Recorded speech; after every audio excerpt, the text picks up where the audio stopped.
사랑과 은혜가 충만하신 하나님, 공의를 행하며 인자를 사랑하고 겸손히 하나님과 동행하는 것이 저희를 향한 선하신 주님의 뜻이라 말씀하셨습니다. 말씀을 따라 저희도 의의를 위해 핍박받기를 두려워하지 않고 고통받는 이웃과 연대하며 평화를 위해 일하는 사람들이 되게 하여 주옵소서. 이 시간 성령 하나님께서 우리와 함께하여 주시길 조용히 간구합시다.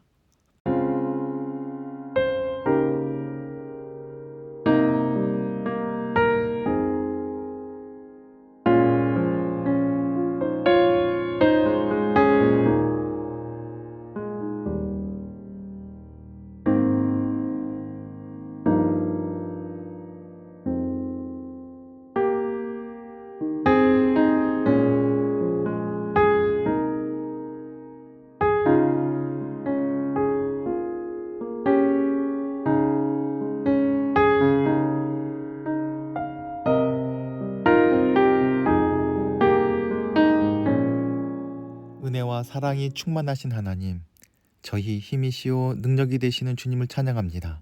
놀라운 사랑과 은총으로 저희를 붙드시고 예배하는 자로 세워주심에 감사드립니다. 2월 첫 주일을 맞아 거룩하신 하나님께 예배하오니 온 마음과 정성을 다해 드리는 예배를 받아 주옵소서. 하나님은 선하시고 의로우사 죄악을 싫어하시며 죄인을 기뻐하지 않으심을 고백합니다. 저희는 이러한 사실을 잘 알고 있으면서도 죄악 중에 거하며 하나님의 마음을 아프게 하였습니다. 은근히 이웃을 헐뜯는 말을 하였습니다. 내 유익을 챙기기 위하여 명하시는 선한 사업을 외면하였습니다. 나보다 배우지 못한 이웃을 무시하였고 가난한 동료 앞에서 재물을 자랑하며 교만하였습니다. 언제부턴가 저희의 일상에서 기도와 금식과 구제와 찬송과 헌신과 같은 경건한 모습이 자취를 감추었습니다. 저희 몸과 마음은 풀같이 시들어가고 있습니다. 자비하신 하나님, 회개하는 저희를 긍휼히 여기사 모든 죄악의 수렁에서 건져주시고 육신의 질병을 고치시며 저희 생명을 파멸에서 속량하여 주옵소서. 나그네의 하나님, 고향을 떠나 떠도는 이들의 주님, 여러 가지 이유로 자기 삶의 터전을 떠나 외로운 삶을 이어가는 이들을 돌봐 주옵소서. 이스라엘 백성도 나그네였고 예수님도 난민이셨으며 저희 모두가 이 땅에 거류민과 순례자로 살고 있음을 기억합니다.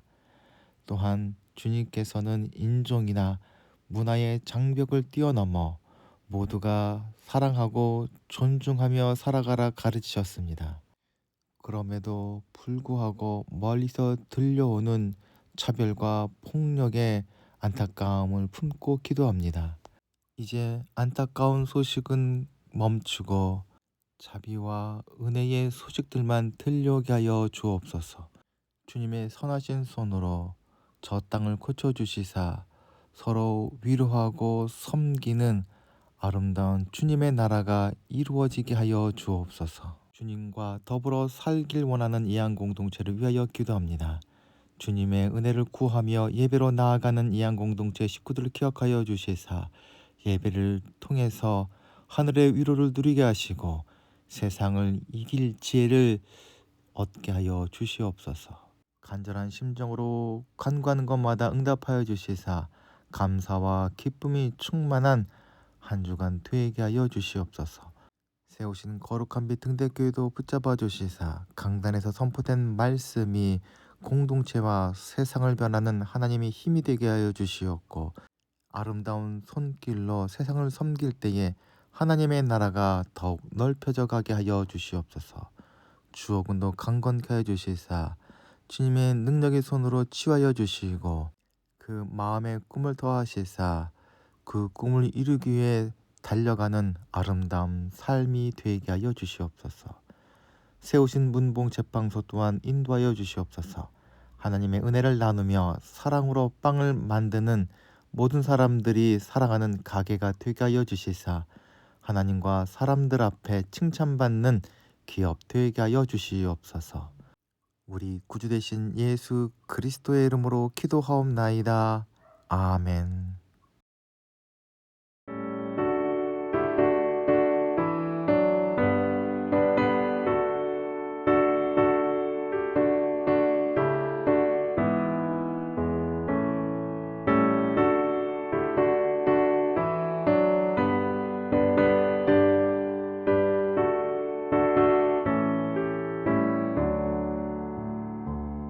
오 놀라운 구세주 예수 내 주 참 능력의 주시로다 큰 바위 및 안전한 그곳으로 내 영혼을 숨기시네 메마른 땅을 종일 걸어가도 나 피곤치 아니하며 저 위험한 곳 내가 이를 때면 큰 바위에 숨기시고 주 손으로 덮으시네 오 놀라운 구세주 예수 내 주 내 모든 짐 벗기시네 죄악에서 날 끌어올리시며 또 나에게 힘 주시네 메마른 땅을 종일 걸어가도 나 피곤치 아니하며 저 위험한 곳 내가 이를 때면 큰 바위에 숨기시고 주 손으로 덮으시네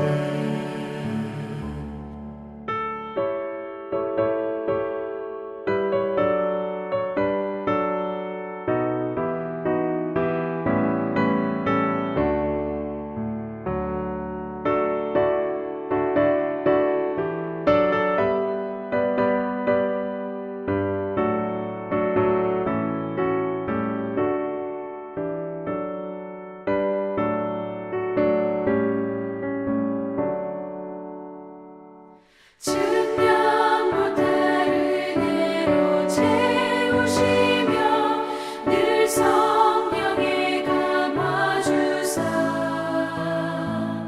큰 기쁨 중 주님을 찬양토록 내 믿음을 도우시네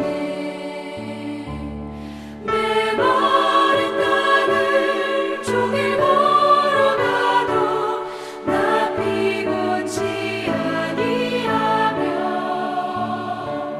저 위험한 곳 내가 이를 때면 큰 바위에 숨기시고 주 손으로 덮으시네 주 예수님 공중에 임하실 때 나 일어나 맞이하리 그 구원의 은총을 노래하리 저 천군과 천사 함께 메마른 땅을 종일 걸어가도 나 피곤치 아니하며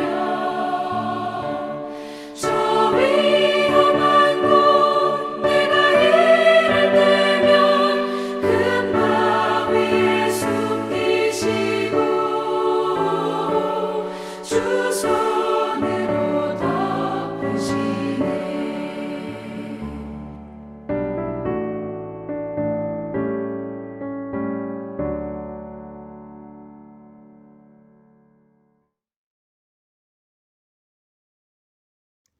오늘 우리에게 주시는 하나님의 말씀은 마태복음 5장 1절부터 12절까지의 말씀입니다. 예수께서 무리를 보시고 산에 올라가 앉으시니 제자들이 그에게 나아왔다. 예수께서 입을 열어서 그들을 가르치셨다. 마음이 가난한 사람은 복이 있다. 하늘나라가 그들의 것이다. 슬퍼하는 사람은 복이 있다. 하나님이 그들을 위로하실 것이다. 온유한 사람은 복이 있다. 그들이 땅을 차지할 것이다. 의에 줄이고 목마른 사람은 복이 있다. 그들이 배부를 것이다. 자비한 사람은 복이 있다. 하나님이 그들을 자비롭게 대하실 것이다. 마음이 깨끗한 사람은 복이 있다. 그들이 하나님을 볼 것이다. 평화를 이루는 사람은 복이 있다. 하나님이 그들을 자기의 자녀라고 부르실 것이다. 의의를 위하여 박해를 받은 사람은 복이 있다. 하늘나라가 그들의 것이다. 너희가 나 때문에 모욕을 당하고 박해를 받고 터무니없는 말로 온갖 비난을 받으면 복이 있다. 너희는 기뻐하고 즐거워하여라. 하늘에서 받을 너희의 상이 크기 때문이다. 너희보다 먼저 온 예언자들도 이와 같이 박해를 받았다. 아멘.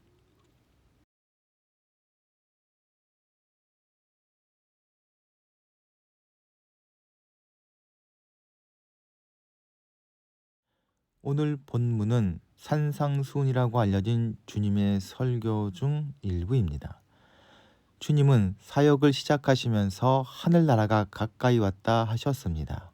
그리고 산상수훈을 통해서 그 하늘나라는 어떤 나라이며 그 나라에서는 어떻게 살아가야 하는지 우리들에게 가르쳐 주셨습니다. 즉 그리스도의 제자된 우리가 하늘나라를 세울 수 있는 방법과 그 하늘나라를 누리며 살아가는 길에 대해서 말한다고 할 수 있을 것입니다. 주님의 가르침을 통해서 우리를 향하신 하나님의 사랑과 그 깊은 은혜를 묵상하도록 합시다. 예수님께서 사역을 시작하셨을 때 당시 유대인들은 주님께 큰 기대와 소망을 품었던 것 같습니다. 왜냐하면 그들의 삶이 참으로 곤궁했기 때문입니다. 당시 유대인들은 로마의 압제와 가난, 질병 등으로 어려운 생활을 이어가고 있었습니다. 그런 그들에게 유일한 소망이란 구약에서 약속된 메시아가 나타나 유대인들만을 위한 나라를 세워 고통스러운 삶을 끝내고 행복한 삶을 시작하게 해줄 수 있다는 것이었습니다. 이런 상황 속에서 주님께서 하늘나라가 가까워졌다 하시며 병자들을 고쳐주시는 사역들을 하셨습니다. 그러자 사람들은 기다리던 메시아가 왔고 그가 하나님 나라를 이제 세울 것이라 생각하고 주님을 열렬히 따르게 되었습니다. 그러나 주님의 가르침과 사역은 백성들의 기대와 일치하지 않았습니다. 오히려 유대 백성들이 원하는 것과 상당한 거리가 있어 보이기까지 하였습니다. 주님은 엉뚱한 꿈을 꾸고 있는 무리들에게 주님이 선포하신 바 하늘나라가 어떤 나라인지를 말씀해 주실 필요를 느꼈던 것 같습니다. 오늘 본문이 포함된 마태복음 5장부터 7장까지의 주님의 가르침에는 여러 가지 별명이 붙어 있습니다. 그리스도의 전 교훈의 요약이라고도 하고 천국의 대언장이라고도 부르며 기독교 대언장, 도덕 황금률, 성경 중의 성경, 전국 시민 헌장, 천국의 아름다운 편지, 천국의 복음 등 여러 가지 이름으로 불린다 합니다. 주후 4세기 초 어거스틴 이후부터 이 말씀은 산에서 설교하신 말씀이란 뜻에서 산상설교라 불러왔습니다. 또 가르쳐서 본받게 한다는 뜻에서 산상교훈이라 부르기도 하였고 계속해서 가르쳐 후세에게 전하여야 한다는 뜻으로 산상수훈이라고도 합니다. 보배와 같은 말씀이라는 뜻에서 산상보훈이라고도 한다 합니다. 이렇게 불리는 주님의 가르침을 기록함에 있어서 마태복음은 다른 복음서와 다른 느낌을 갖습니다. 유대인들이 주된 구성원이었던 신앙 공동체의 저술로 알려진 마태복음에서는 유대인들에게 친숙한 모세의 흔적들이 보입니다. 유아 대학살과 이집트로의 피난과 귀환이라는 예수님의 이야기 구성이 모세를 떠올리게 합니다. 아울러 오늘 본문이 포함된 산상수훈은 하나님이 시내산에서 모세를 통해 이스라엘에게 주신 돌판에 새겨진 계명을 떠올리게 합니다. 예수님께서 설교를 시작하실 때 광경을 한번 그려보도록 합시다. 예수님을 보려고 산으로까지 무리가 몰려들었습니다. 그들을 보시고 예수님께서 높은 곳에 자리를 잡고 앉자 제자들은 예수님께 좀 더 가까이 나와 앉습니다. 일단 예수님께서는 제자들을 대상으로 설교를 하셨지만 무리도 그 말씀을 듣습니다. 이렇게 모인 사람들은 먼저 유대인들을 상징하지만 동시에 주님의 말씀을 듣는 제자들로서 교회를 가리키는 것으로 봐야 할 것입니다. 산 위에서의 주님의 설교는 8번의 복선언으로 시작됩니다. 예수님의 모든 말씀이 복된 소식인 복음이긴 하지만 마태는 예수님께서 복에 대한 가르침으로 첫 설교를 하셨다 전합니다. 이것은 하나님께서 아브라함을 부르셨을 때 너는 복의 근원이 되라는 약속을 주셨던 것을 떠올리게 합니다. 또한 시편이 복 있는 사람이라는 말로 시작된다는 점과도 관련이 있어 보입니다. 이것은 유대인들에게 복이란 하나님께 선택받은 백성임을 증명하고 선택받은 백성으로서 하나님의 보호와 인도를 받고 있는 매우 중요한 증거로 생각했던 것 같습니다.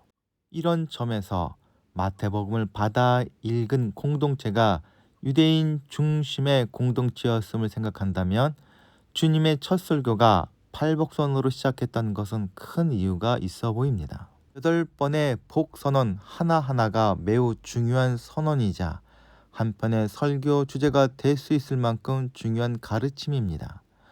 그래도 나름대로 팔복선언을 읽어보면 첫 선언과 마지막 선언은 하늘나라가 그들의 것이다 라는 약속임이 눈에 띄입니다. 이것은 팔복선언이 회개하라 하늘나라가 가까이 왔다는 예수님의 선포와 관계에 있음을 보여줍니다.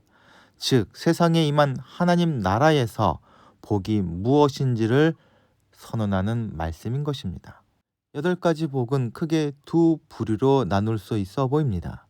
앞에 4가지 복을 받는 사람들은 마음이 가난한 사람, 슬퍼하는 사람, 온유한 사람, 의에 줄이고 목마른 사람이라 합니다.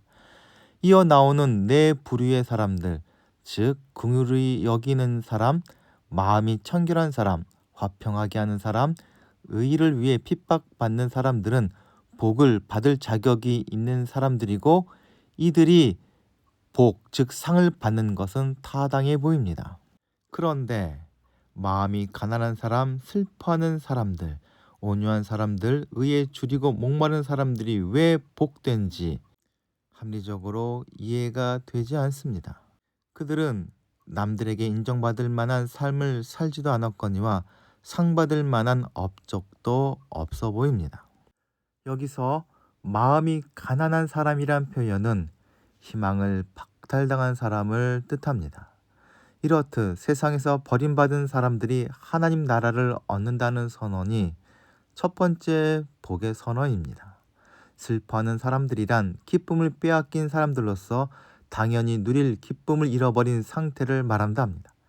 세상은 이들을 위로하거나 돕기는커녕 외면합니다만 하나님은 그들의 탄식과 눈물에 귀를 기울이시고 주목하십니다. 본문에 나오는 온유한 사람들은 성격이 좋거나 혹은 겸손한 사람들을 말하는 것이 아니라 합니다. 원어에서 온유란 신발을 닦기 위한 깔개라는 단어로 무시당하는 사람들을 말합니다. 예수님 당시 이렇게 무시당하는 사람들은 고향도 나라도 없이 떠도는 떠돌이들을 말한다 합니다. 주님은 이 사람들이 땅을 차지하는 복을 받을 것이라 선언합니다. 의에 줄이고 목마른 사람들이란 의를 이루기 위해 투쟁하는 사람들을 말하는 것이 아니라 합니다. 원어상 그들은 정당한 권리를 박탈당하고 불의와 부당함을 겪고 있는 사람들을 말한다 합니다. 세상에서 소외당하는 그들이 하나님으로 말미암아 환대를 받고 배부르게 대접받는 복을 받을 것이란 선언입니다.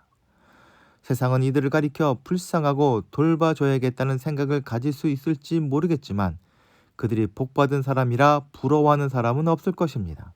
오히려 그들은 형벌이나 저주를 받은 사람들이라 뒤에서 수군거릴지도 모르겠습니다.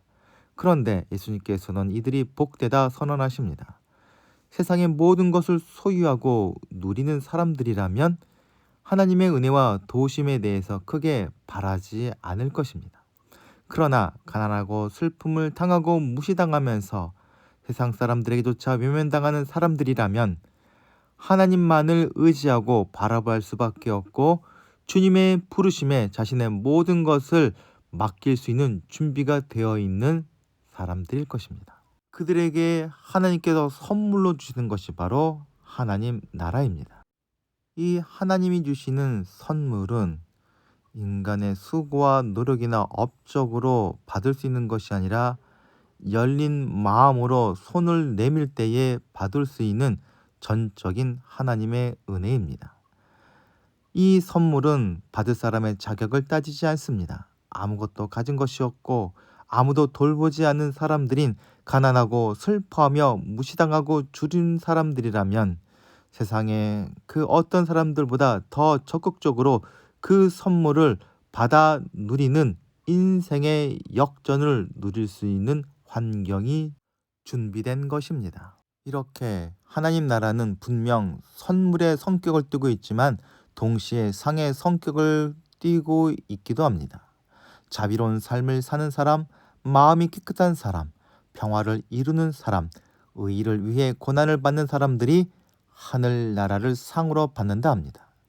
이들의 공통점은 하나님의 뜻을 바라고 그 나라를 위한 삶을 사는 사람들입니다. 즉 하나님의 뜻을 이루기 위해 헌신한 사람은 복이 있으며 그들은 상으로서 하늘나라를 얻게 될 것입니다.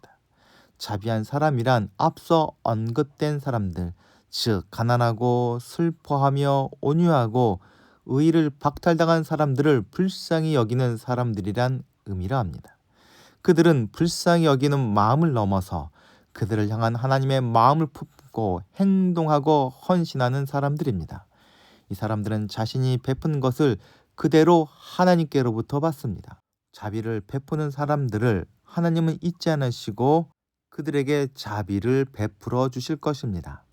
마음이 청결하다는 것은 겉과 속이 다르지 않은 마음 혹은 한결같은 마음을 뜻한다 합니다.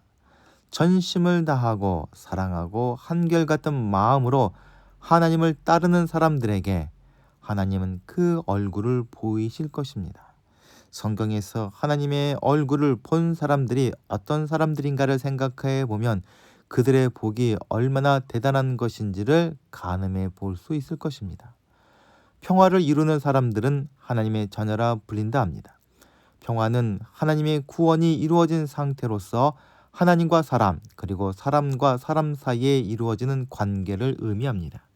이 평화를 이루는 것이 하나님의 일이며 그 일에 부름을 받은 사람들이 하나님의 자녀들인 것입니다. 의의를 위해 박해를 받은 사람들이 하늘나라를 얻게 될 것입니다. 여기서 의의는 긍휼히 여김, 마음이 청결함, 평화를 이루는 모든 것들을 포함하는 표현입니다. 이런 의의를 위해 사는 사람들의 삶은 결코 순탄할 수 없고 수많은 고난과 역경을 또한 피할 수 없습니다. 그런 점에서 참된 교회와 그리스도인은 세상 속에서 반대와 핍박을 피할 수 없습니다. 그러한 사실을 우리 스승 되신 주님께서 보여주셨고 제자된 우리가 주님을 따라갈 때에 피할 수 없는 십자가의 길일 것입니다. 이런 하나님의 백성이요 주님의 제자된 사람들에게 약속되는 복이 바로 하늘나라인 것입니다. 팔복선에서 복을 받을 사람들을 그들이라고 말하면서 말씀을 듣는 사람들과 다른 사람들을 이야기하는 듯 했다면 팔복을 선언하신 후에는 말씀을 듣는 사람들에게 너희라고 직접 언급하시면서 복을 선언하십니다.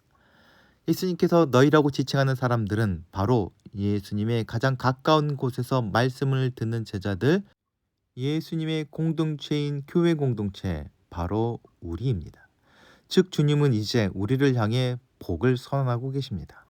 주님이 말씀하신 바 너희를 더 깊이 들어가 보면 복을 받을 사람은 예수님을 위해서 고난을 당하는 사람들을 말합니다. 초대교회 공동체는 공동체 안팎으로 고난 가운데 놓여 있었습니다.